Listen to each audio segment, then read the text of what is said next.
నీకు విషెస్ చెప్తామనే వచ్చాను, కానీ మురళి ఏదేదో మాట్లాడేశాడు. మనసు బాగలేక వచ్చేశాను. వీటన్నిటికీ ముగింపు ఎప్పుడొస్తుందండి? మిమ్మల్ని చాలా రోజులుగా ఒకటి అడగాలనుకుంటున్నాను. మా ఆయన ఏం చేసినా అది సరిగ్గానే ఉంటుందని ఇప్పటి వరకు నేను నమ్ముతూనే ఉన్నాను. కానీ అడిగే ధైర్యం నాకు రాలేదు. ఇప్పుడు అడగాలి అనిపిస్తోందండి. మీరెందుకు మతం మారారు? ఎందుకని ఇంతవరకు ఒక్క మాట కూడా నాతో చెప్పలేదు? నువ్వు ఆ మాట ఇంతవరకు నన్ను అడగలేదే. నువ్వెందుకు అడగలేదు నాకు తెలుసు. ఎక్కడ నిన్ను కూడా మార్చేస్తాడేమోనన్న భయం నీకు. దాని గురించి మాట్లాడదామనుకున్నప్పుడు నువ్వంతగా ఇంట్రెస్ట్ చూపించలేదు. ఆ యేసు ప్రభువు గురించి నువ్వేమనుకుంటున్నావు? ఆయన దేవుడు అవతారమని నేను నమ్ముతున్నాను. అవతార్ అంటే కిందకి దిగొస్తున్నది అని అర్థం. అవ అంటే కింద, తార్ అంటే దిగొస్తున్నదని.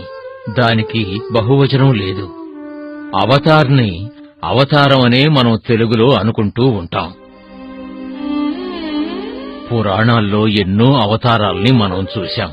రాముడు, కృష్ణుడు ఎన్నో అవతారాలు. రాముడు రావణుణ్ణి చంపాడు, కృష్ణుడు కంసుణ్ణి చంపాడు. అంతెందుకు, సుబ్రహ్మణ్య స్వామి కూడా శూరభద్రుణ్ణి సంహరించాడు. దుష్ట శిక్షణ శిష్ట రక్షణ అని అంటారు కదా. ఆ భగవంతుడు దుష్టుల్ని సంహరించి తనకిష్టులైన వారిని రక్షిస్తూనే ఉంటాడు.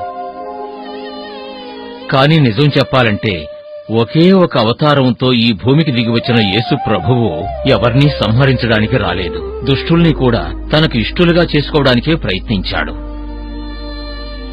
పాపాన్ని కడిగి పాపుల్ని స్వీకరించే యేసు ప్రభువుని నేను దైవస్వరూపునిగా భావిస్తాను.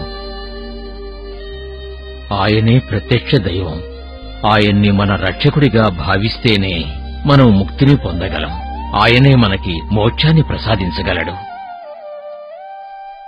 నిన్నెప్పుడూ నేను తప్పుగా అనుకోలేదు. ఖచ్చితంగా ఏదో ఒకరోజు కారణం అడుగుతావని నాకు తెలుసు.